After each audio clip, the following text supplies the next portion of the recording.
Bueno, pues vamos a afrontar ahora este tema que es fundamental si realmente queremos entender toda la dinámica de los fenómenos y de las experiencias místicas, ¿no? Que muchas veces nos plantean problemas de comprensión, sobre todo porque dentro del imaginario colectivo, eh, pues parece ser que lo extraordinario, lo que cualifica la verdadera experiencia mística es el que se den fenómenos extraordinarios, ¿no?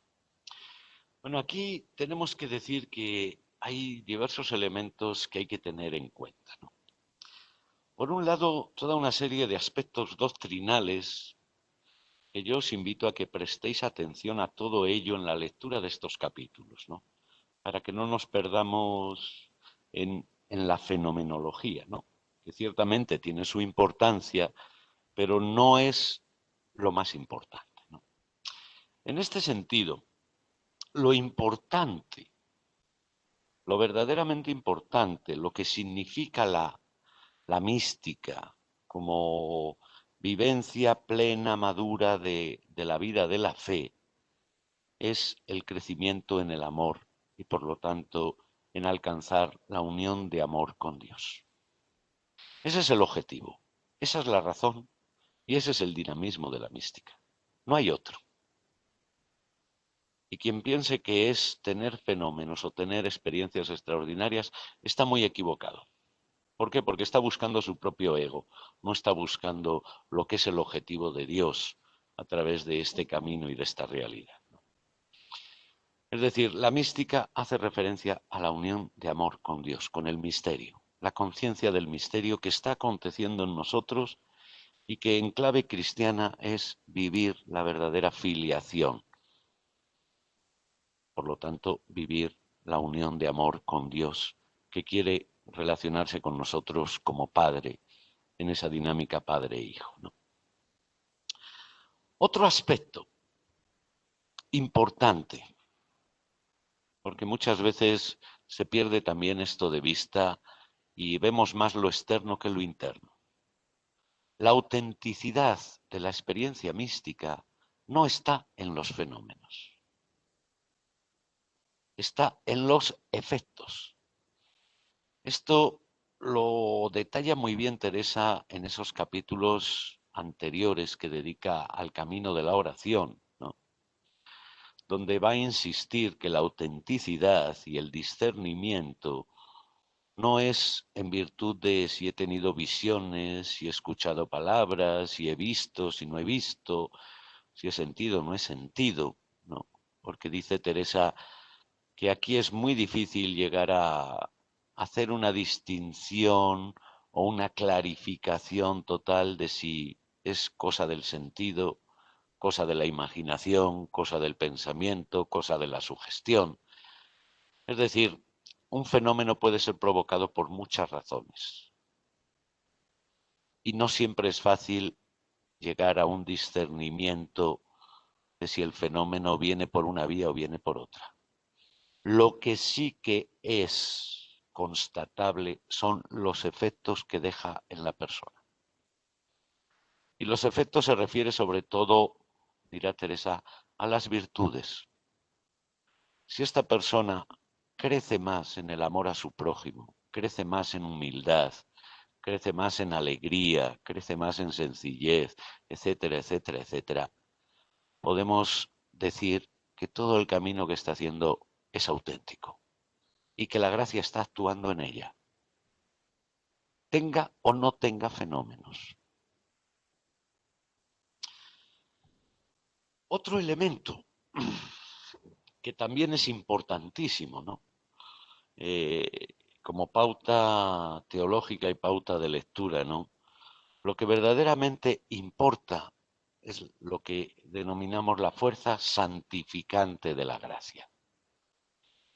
Es decir, que la gracia, el actuar de Dios en la persona, va produciendo el efecto de su santificación, entendida como un efecto de transformación, que Dios la va uniendo consigo, que Dios la va haciendo crecer en el amor, en la virtud, ¿no? Y eso es algo que Dios no niega a nadie.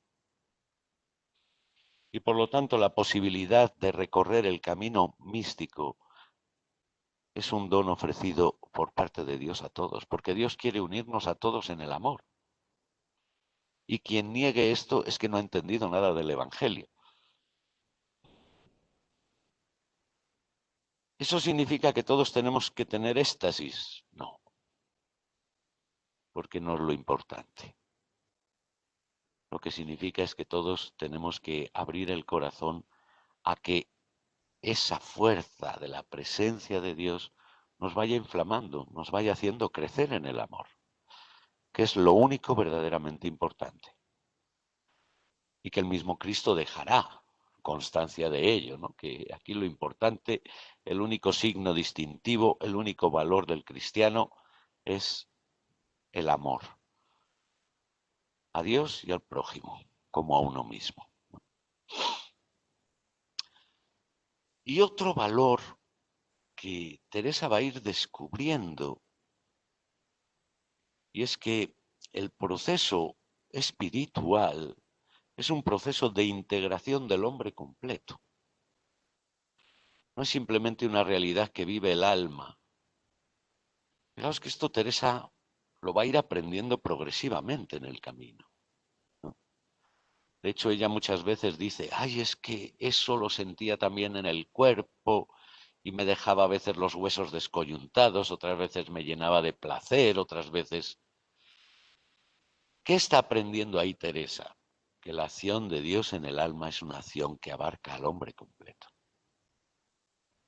Y que eso que ella todavía vive como división, alma-cuerpo, esa lucha, ¿no? Tiene que caminar hacia una integración. Y de hecho es muy curioso cómo en Teresa, en los estadios más altos de la vida mística, desaparecen los fenómenos, o prácticamente son inexistentes. ¿Por qué? Porque la persona ha superado, podríamos decir, las fases de inmadurez en el proceso de crecimiento y ha caminado hacia la integración de su dimensión psicológica, emocional, sentimental, sensitiva, con la dimensión espiritual. Es decir, se camina hacia la unidad y hacia la armonía, ¿no? Prácticamente el resultado del misterio de la encarnación. Es decir, la obra de Dios en el hombre no puede ser diferente de la obra que Dios ha hecho a través de los misterios del Cristo. Y los misterios del Cristo ponen de relevancia ante nosotros el camino hacia la unidad plena entre lo humano y lo divino, humanidad-divinidad. De aquí también ese capítulo 22 que hemos leído antes y con el que concluye esa primera parte, ¿no? Una vez que hemos puesto estas bases doctrinales fundamentales, que veréis que están presentes en Teresa, no son, y que son, podríamos decir, elementos que se concluyen de la experiencia de los grandes místicos, ¿no? A partir de ahí hay que aprender a distinguir entre la gracia y el fenómeno, que muchas veces los confundimos. ¿La gracia qué es? Es el don de Dios que se entrega a la persona, la acción de Dios en la persona.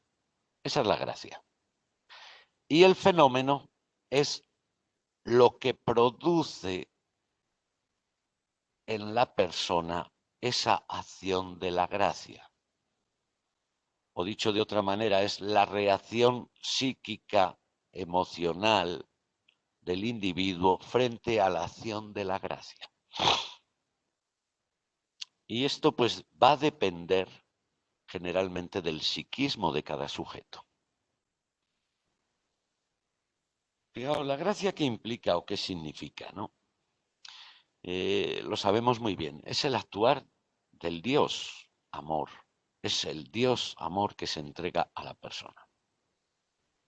Esto sabemos por revelación de que ya ha acontecido, nos lo decía Teresa, ¿no? Dios ya se nos ha entregado, Dios ya nos ha amado, Dios ya nos ha salvado, Dios ya nos ha resucitado en Cristo. Ahora el hombre completo tiene que hacerse consciente de ese don, de esa gracia, a través del ejercicio de la meditación y a través de esa acción especial de Dios que acontece o puede acontecer en la persona. Es decir, hablar de gracia es hablar del Dios que se entrega.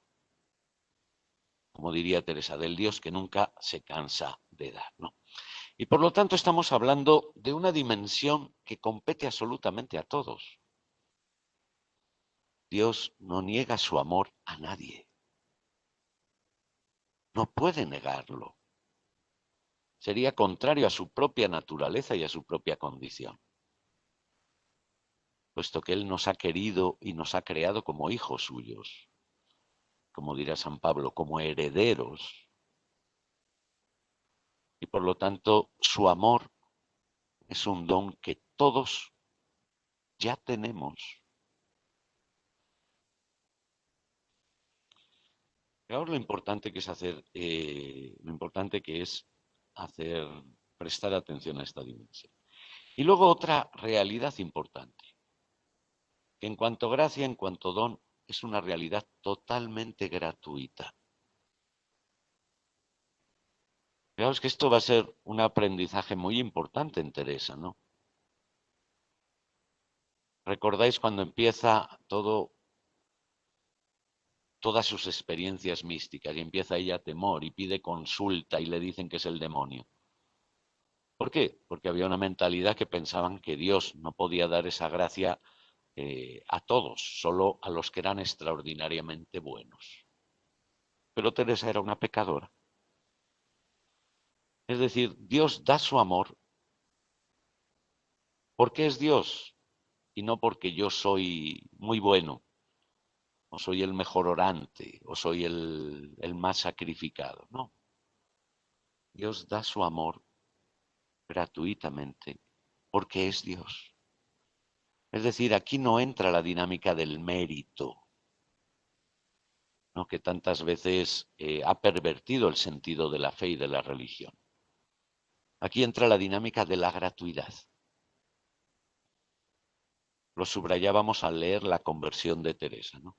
Es lo definitivo en la conversión de Teresa. El darse cuenta lo mal que había agradecido aquellas llagas. ¿Por qué? Porque pensaba que era algo que ella podía comprar, que ella podía, entre comillas, controlar y manipular con sus obras. No, es un don. Es exclusivamente fruto de la gracia, de la gratuidad de Dios. Pero eso no significa que sea excluyente, porque a veces cuando hablamos es la gracia de Dios, parece que a unos se las da y a otros no. No, eso es falso, porque Dios da su amor absolutamente a todos, ¿no? A todos ama, recordamos ese texto de Teresa, ¿no? No hace acepción de personas, a todos ama y lo que él quiere es entregarse, ¿no? Bueno, luego vendría el fenómeno. Y aquí es donde está muchas veces el problema, ¿no? Cuando leemos a los místicos, ¿no? Porque se nos va la mirada o se nos ha acostumbrado a mirar el fenómeno como lo verdaderamente extraordinario. No, el fenómeno es puramente accidental. Puede darse o no darse, porque en la casi totalidad de la mayoría de los casos, está ligado a la psicología del individuo.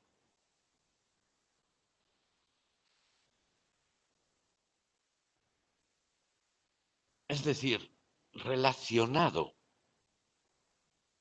con el estatus o la sensibilidad o la realidad psicológica y afectiva del sujeto. Por eso, como os decía antes, ¿no? En los estadios más altos de la vida mística, es decir, cuando más auténtico es el amor, cuando más profunda es la unión de amor, es donde prácticamente desaparecen los fenómenos. Es decir, los fenómenos generalmente se dan en las fases intermedias del proceso, es decir, en las fases de inmadurez de la persona. ¿Qué significa esto? Pues significa que el fenómeno va a estar muy ligado a la conciencia de la persona, a la actitud psicológica y afectiva del sujeto frente al significado, frente a la fuerza, a la acción de la gracia en él. Os pongo un ejemplo, ¿no? Pensemos que de repente aparece aquí alguien y nos da una noticia totalmente inesperada. Entra por ahí alguien y dice, ha estallado la Tercera Guerra Mundial.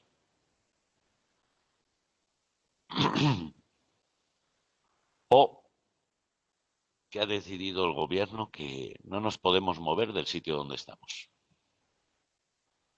Porque se ha convertido en tan caótica la situación del virus que si damos un paso diferente del que estamos dando, caemos.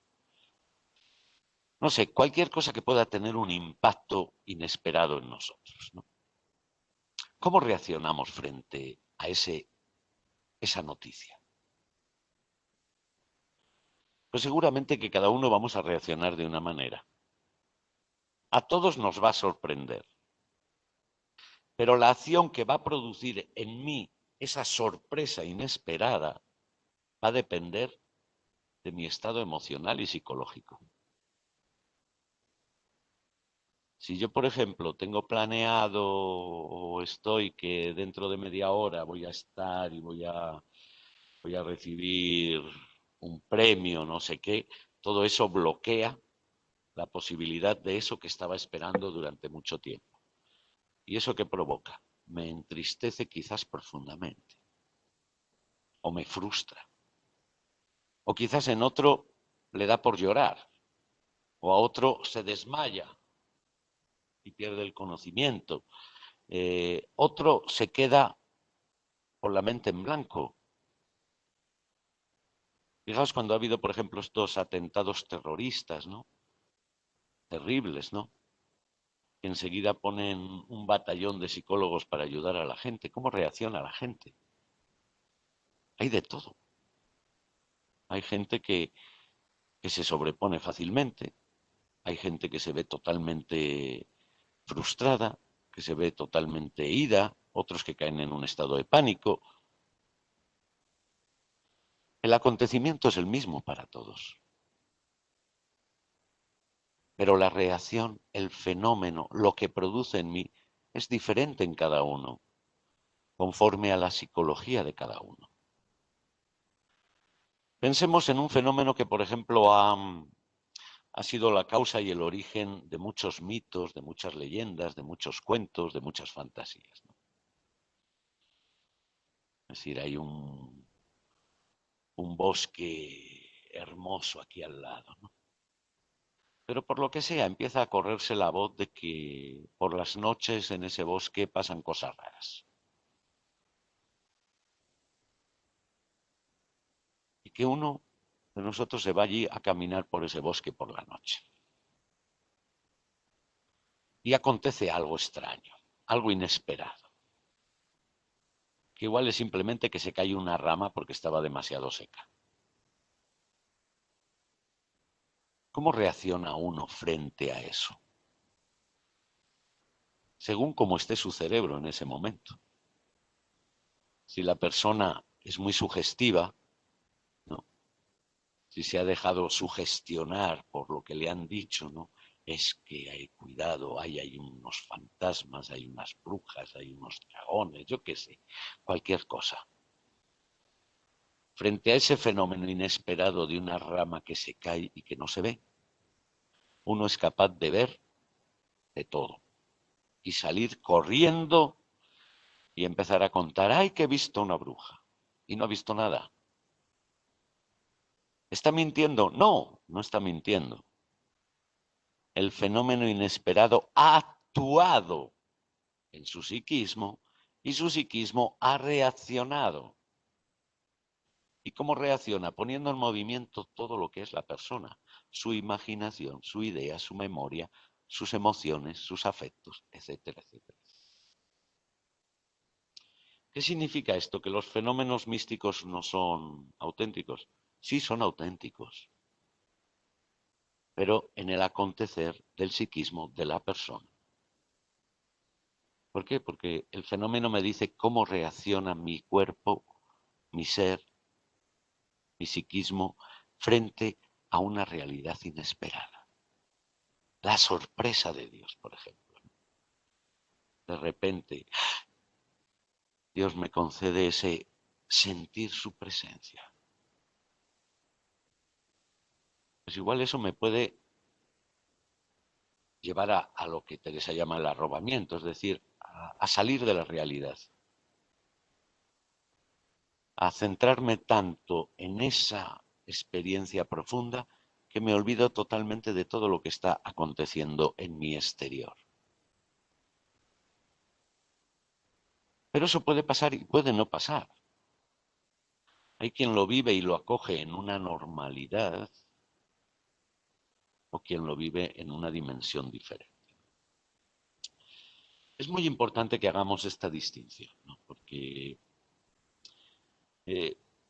eso nos pone frente a la verdadera valoración del fenómeno, ¿no?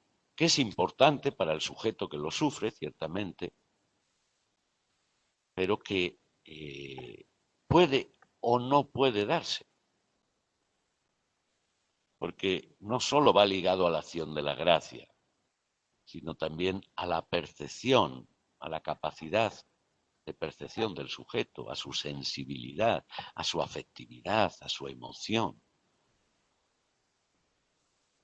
¿Cómo reaccionan las personas frente al enamoramiento, frente a la muerte de un ser querido? Pues depende del estatus psicológico, afectivo y espiritual del individuo, ¿no? A mí se me muere un ser querido y puedo caer en la mayor de las depresiones, o puedo caer en una angustia total, o puede dolerme, pero lo puedo vivir con tranquilidad y serenidad. Es decir, la dimensión fenoménica está muy ligada al consciente y al inconsciente de cada individuo. Por eso, el fenómeno siempre necesita discernimiento. Aunque el mejor discernimiento, por ejemplo, para San Juan de la Cruz, es no darle ninguna importancia. ¿Me hace gozar? Pues me gozo y listo, y ya, pasó. Pero no atarme al fenómeno, porque si me ato al fenómeno, estoy impidiéndome a mí mismo seguir caminando. ¿Por qué? Porque puedo darle al fenómeno un valor absoluto cuando es siempre un valor relativo y confundir a Dios con esa experiencia que he tenido de Dios. Ay, es que Dios es esto. No, no. Dios es siempre mucho más que eso. Pero si tú te quedas solo con eso, pues tu Dios se verá reducido a esa visión o a esa revelación que has tenido. Y con eso no estás creciendo en tu camino de unión o de conocimiento de Dios, ¿no? Te has atado a algo que te da seguridad, que te da gusto y con lo que te sientes bien y feliz, ¿no? También es cierto, y lo pongo al final, porque es algo que tampoco podemos simplemente arrinconar, sería lo que entendemos por el querer de Dios. A veces puede darse que Dios busque directamente provocar algo con un carácter fenoménico de cara, pues quizás a ayudar a esa persona concreta o de cara a testimoniar algo, ¿no? O sea, eso es algo que siempre hemos de dejar entre paréntesis, porque eso es muy difícil de valorar, pero no podemos negarlo. que pueda darse. Entonces nos queda ahí siempre un pequeño interrogante. Por otro lado, aquí podríamos hablar de muchas cuestiones, ¿no? Muchos de estos fenómenos asociados normalmente a la vida mística y que son extraordinarios, pues se han podido provocar en la actualidad a través de diversos medios. Es decir, fenómenos pueden darse, iguales fenómenos pueden darse en contextos muy diferentes. Por ejemplo, a través de la sugestión, a través de la hipnosis, a través de drogas o de sustancias químicas, a través de hormonas, etcétera, etcétera, etcétera, que pueden llegar a provocar fenómenos parecidos. Pero lo que nunca van a provocar son los efectos. Y por eso, como os decía antes, lo importante es mirar al efecto. En definitiva, es la acción de la gracia en la persona. Bueno, esto, como digo, es un aspecto sumamente importante para leer bien a los místicos, sobre todo los místicos que, como Teresa, pues nos hablan tanto de fenómenos extraordinarios. Fijaos, por ejemplo, el fenómeno ¿cómo se dice?, de la transverberación, ¿no? Ahí tenemos la foto. Este fenómeno que se ha ensalzado tanto, sobre todo desde el barroco, desde que Bernini pues prácticamente hizo esta escultura, una escultura fantástica, ¿no?, desde el punto de vista artístico, pero esta fiesta o esta experiencia de Teresa se ha llegado incluso a convertir en fiesta litúrgica. Bueno, cómo se ha llegado a todo esto no nos interesa ahora, ¿no? Pero fijaros, es una gracia que no es la más importante de Teresa, ni mucho menos, porque es de las gracias iniciales. Si acaso más importante que ella sería pues una gracia que veremos después, que es la experiencia del infierno, o la liberación afectiva que hemos visto esta mañana, o si acaso el matrimonio espiritual, que tiene consecuencias. Pero en el imaginario, en el devocionalismo, ha sido la transverberación la gracia que más ha impactado. Teresa habla de dos maneras en relación con esta gracia. Si lo leemos en el libro de la vida, prácticamente habla como si se tratara de algo que ha visto. En escritos posteriores habla en un tono diferente. Dice, es como si le atravesaran a uno el corazón. Pero fijaros, lo que nos relata Teresa, en el fondo, ¿de qué se trata? ¿De un engaño? No, ni mucho menos. Simplemente que frente a una experiencia tan profunda como es el enamoramiento, ¿no?, todo el psiquismo humano se pone en movimiento y la imaginación también. Veaos cómo cuando somos jóvenes y los jóvenes hablan del enamoramiento. ¿Cuál es una de las imágenes que más frecuentemente usamos en nuestro inconsciente colectivo? El corazón atravesado con una flecha, ¿no? Y vamos por los bosques y por los sitios y el enamorado pinta su corazoncito con una flecha.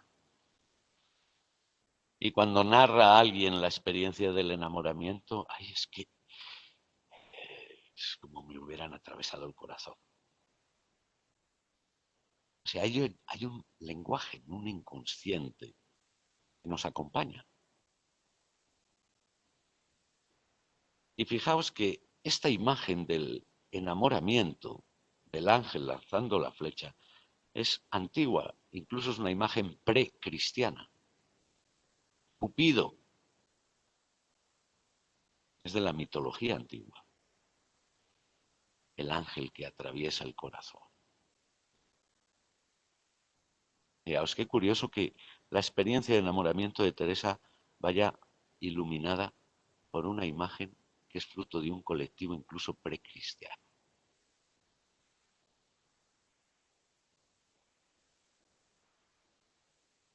Simplemente para que pensemos, ¿no? Que la fuerza profunda de la gracia nos puede llevar a dar imagen, a dar rostro, a hacer que se active todo nuestro mundo consciente e inconsciente de emociones ante una realidad tan fuerte y que se pongan o aparezcan imágenes relacionadas o ligadas con todo ello. Bueno, quizás eso nos puede servir de luz y de orientación a la hora de entender o comprender todo esto. Bueno, y ahora muy brevemente, simplemente para que tengamos unas referencias, ¿no?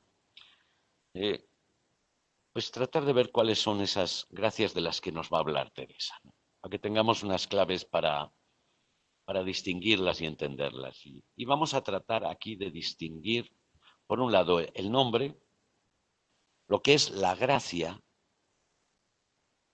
y lo que es el fenómeno,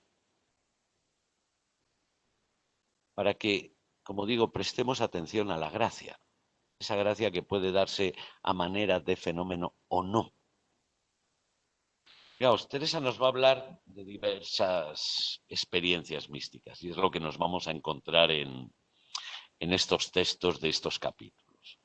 Nos va a hablar de la levitación o vuelo del espíritu, que según se use una u otra palabra hace más referencia a la gracia en sí o al fenómeno. Nos va a hablar del arrobamiento, antes leíamos un texto, su liberación afectiva, nos va a hablar de éxtasis, nos va a hablar de la herida de amor, nos va a hablar de palabras, audiciones, ¿no?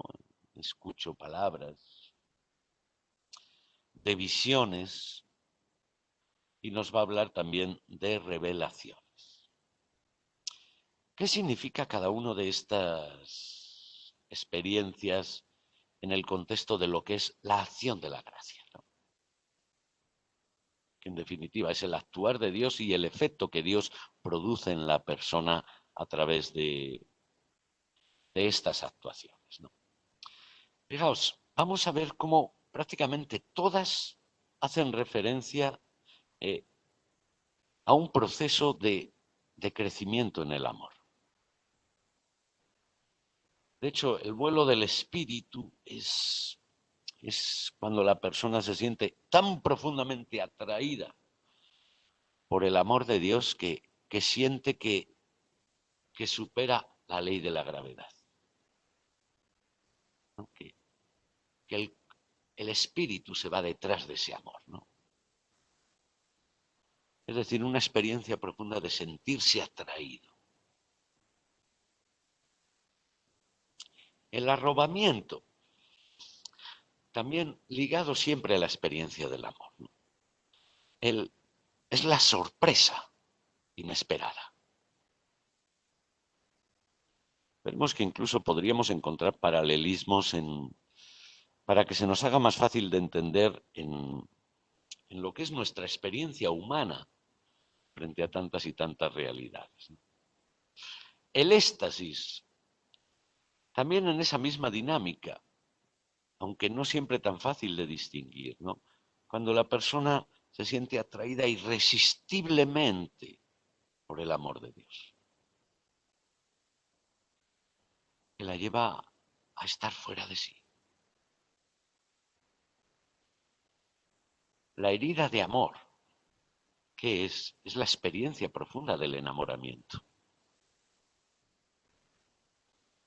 El corazón llagado,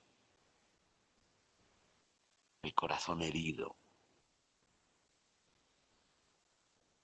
Las palabras vendría a ser hacer referencia a una percepción auditiva y las visiones a una percepción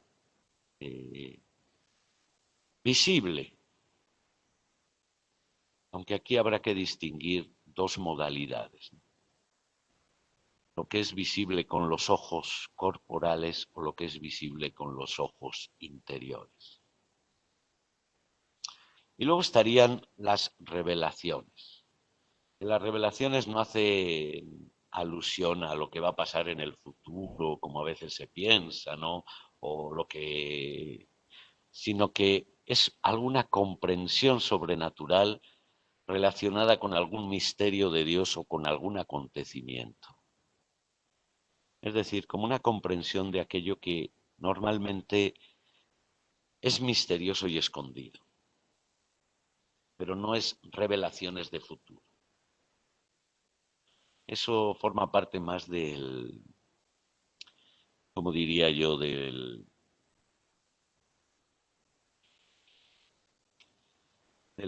la psicología popular esotérica, ¿no? Que nos encantaría tener predicciones del futuro. Las únicas predicciones del futuro que tenemos son las del tiempo y casi siempre fallan. Bueno, el fenómeno. Pues el fenómeno muchas veces Teresa nos lo va también a presentar. La levitación, que fijaros, la levitación o vuelo del espíritu sería uno de los fenómenos o de las gracias iniciales, no de las más elevadas, y de las que externamente pueden ir acompañadas de una percepción más aparatosa, ¿no? No es que alguien se levanta del cuerpo, nos echamos a correr. O vamos a sujetarle para que no se salga volando, ¿no? Pero sin embargo, es dentro del estatus de lo que es el proceso de los fenómenos de las gracias, de los más bajos. O sea, no es de los fenómenos más altos, aunque sea el más llamativo externamente hablando.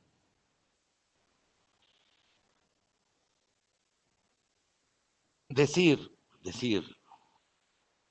que estos fenómenos no solo se han dado en el contexto cristiano, sino que en el contexto de otras religiones también se da. Y hay testimonios de ello. Esto un poco para que veamos que estamos frente a un fenómeno que no siempre tiene una explicación científica, pero que no necesariamente está ligado única y exclusivamente a la fe cristiana. Por lo tanto, no puede ser tomado como un fenómeno que de una manera absoluta cualifique, digamos, la virtud del sujeto que lo pueda padecer. El arrobamiento, fijaros, es un fenómeno psíquico hasta bastante natural. ¿Cuántas veces estamos en clase o en cualquier otro sitio y no estamos allí? No. O porque un pensamiento nos ha llevado fuera o porque, no sé, cualquier idea que nos ha venido de repente a la mente, ¡pum!, me ha sacado de lo que estaba haciendo. Aunque esté aquí, no estoy aquí. Fijaos, esto os lo digo no para decir que es lo mismo, pero sí que es muy semejante a, a ese fenómeno o a esa realidad psíquica que frecuentemente pues a los alumnos les pasan las clases, donde de repente entran en un arrobamiento. Hoy es más difícil porque como normalmente andamos todos más entretenidos con ordenadores y tablets y teléfonos, entonces el arrobamiento es más provocado que inconsciente, ¿no? Pero seguramente todos hemos tenido algún tipo de arrobamiento de alguna manera, como también éxtasis. Éxtasis, que en el fondo es como un arrobamiento, pero prolongado en el tiempo. No es que se me ha ido la cabeza a un pensamiento durante unos segundos, sino que el éxtasis pues es una situación eso que estoy fuera, estoy fuera, estoy ausente. Y eso externamente puede ir acompañado a veces de desmayos, de inmovilismo por parte de la persona. Es decir, no necesariamente es tan llamativo como la levitación, ¿no? Pero también es un fenómeno muy complejo, ¿no? Veréis que Teresa habla de muchas diferencias, de tipos de éxtasis, ¿no? Pero en el fondo todo hace alusión a esa atracción irresistible hacia el amor de Dios, ¿no? La herida de amor, que como fenómeno identificamos con la transverberación, ¿no? Externamente nadie lo ve, solo lo ve el sujeto que lo padece, ¿no? Y que en el fondo es una experiencia profundísima de enamoramiento. Creo que todos conocéis, quien no haya pasado por la experiencia, conoce personas que han pasado por la experiencia del enamoramiento. Y cómo nos relatan el enamoramiento unas personas y otras, o cómo lo viven, cómo lo sufren, es muy diferente y muy ligado a la dimensión afectiva, sensible de ese individuo. Las palabras, curiosamente, Teresa nunca escucha grandes discursos, ¿no? Aunque hoy tenemos visionarias que nos transcriben discursos enormes, ¿no? De la Virgen, del Señor, ¿no? Como que están escribiendo otros nuevos evangelios, ¿no? No, Teresa nunca escucha grandes discursos. La percepción auditiva de Teresa es de palabras esenciales y sustanciales. O sea, palabras muy breves. No temas. Yo estoy aquí contigo. Déjame hacer a mí. Teresa nos habla de muchas de estas palabras que le van a acontecer ahora, pero luego en el proceso de las fundaciones, que es una percepción sustancial de una palabra del Señor que produce inmediatamente el efecto de lo que dice. O sea, no son discursos que tiene que aprender o repetir, sino palabras esenciales. Esto es muy importante, ¿no? Porque aquí Teresa y lo mismo Juan de la Cruz y otros místicos nos dan elementos para entender y comprender la verdadera orientación o el verdadero sentido de esas audiciones sobrenaturales, que nada tienen que ver con los discursos. No sería el proceder natural de Dios. Estarían también las visiones, que, que al igual que las palabras es una percepción sobrenatural, la una estaría más ligada al sentido auditivo y la otra más al sentido de la vista. Pero Teresa curiosamente hace una distinción. Dice, entre las visiones, y prácticamente se podría aplicar también a las palabras, a las audiciones, hay dos tipos, dice. Ella señala la visión imaginativa y la visión intelectual. Dice, la imaginativa hace alusión a una percepción sensual. Es decir, que yo veo una imagen con los ojos.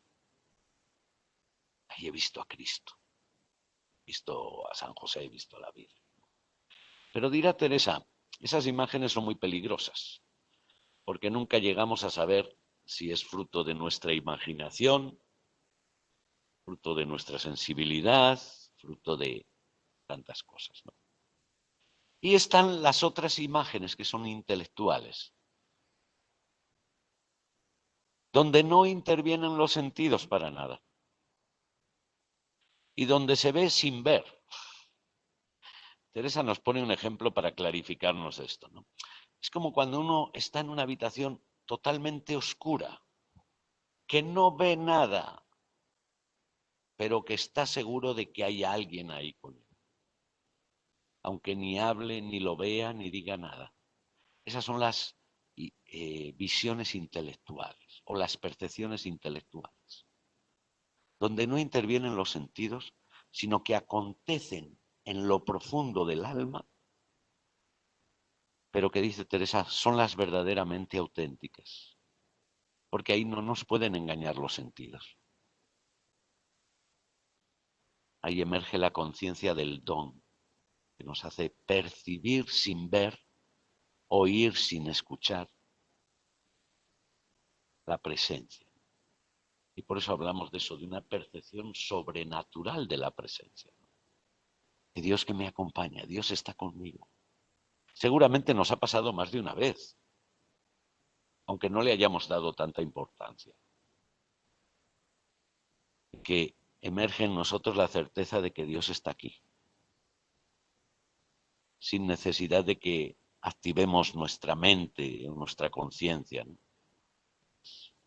¿Cuántas veces estamos en la oración y salimos con la sensación profunda de que Dios está ahí conmigo? O sea, en todo esto, ¿no? Siempre hay grados, siempre hay niveles, ¿no? Pero al mismo tiempo siempre interviene la psicología, la emotividad de la persona. Hay quien lo vive con más naturalidad, quien lo vive como una realidad mucho más extraordinaria, etcétera, etcétera, etcétera. Y bueno, y las revelaciones, pues los fenómenos pueden ser muchos, ¿no? Que pueden ir ligados o a visiones, como le pasa a Teresa, ¿no? Ver el misterio de la Trinidad sin verlo, o que ve que esta alma ha salido del purgatorio, o que este otro se ha liberado, o que etcétera, etcétera, etcétera. Ya sería una realidad mucho más compleja, va en virtud de qué tipo de revelación sea, ¿no? Pues Teresa al final del libro de la vida nos hablará de comprender al Dios verdad, comprender la Trinidad, de tantas cosas que ella dice que lo tiene muy claro, que estaría dispuesta a discutir con todos los teólogos, pero no nos explica nada. Dice, bueno, cuéntanoslo, para que nosotros también nos confirmemos en lo que significa eso, pero es incapaz de hacerlo. Aunque es capaz de discutir con quien sea, ya entramos en el mundo de la inefabilidad del misterio. Misterio que me supera, el misterio que va mucho más allá de lo que yo soy capaz de hacer o de decir. Bueno, yo creo que con esto tenemos unas pistas, por lo menos para movernos en el ámbito de todo lo que se nos relata en estos capítulos y en los últimos capítulos del libro de la vida, y en lo que ya en parte se nos ha relatado cuando Teresa nos presenta el camino de la oración, ¿no? Porque la alusión a los fenómenos místicos, a la acción de la gracia, a todas estas experiencias que pueden acontecer de una manera o de otra, pues es un aspecto que ocupa gran parte del libro de Teresa, ¿no? No tanto porque a ella le obsesione el tema, sino porque ella lo ha sufrido y ha tenido que hacer todo un camino de discernimiento, de comprensión, que le ha resultado muy difícil, no lo olvidemos, ¿no? Que le ha resultado muy duro, no ha encontrado fácilmente quien le ayudase a entender y a comprender. Y por eso en el momento en que ella es capaz ya de entender, de discernir y de comprender todo esto, lo ofrece. Y lo ofrece como algo que puede ayudar a quien le puedan acontecer cosas semejantes y no tenga quien le ayude, ¿no? De ahí la importancia que le da Teresa a esas experiencias. No porque considere las experiencias en sí como fundamentales, sino porque forman parte de su patrimonio, de su trayectoria y también de trayectoria de gentes que ella conoce y que sabe que necesitan también un apoyo y un discernimiento en ese proceso. Descansamos otro poquito.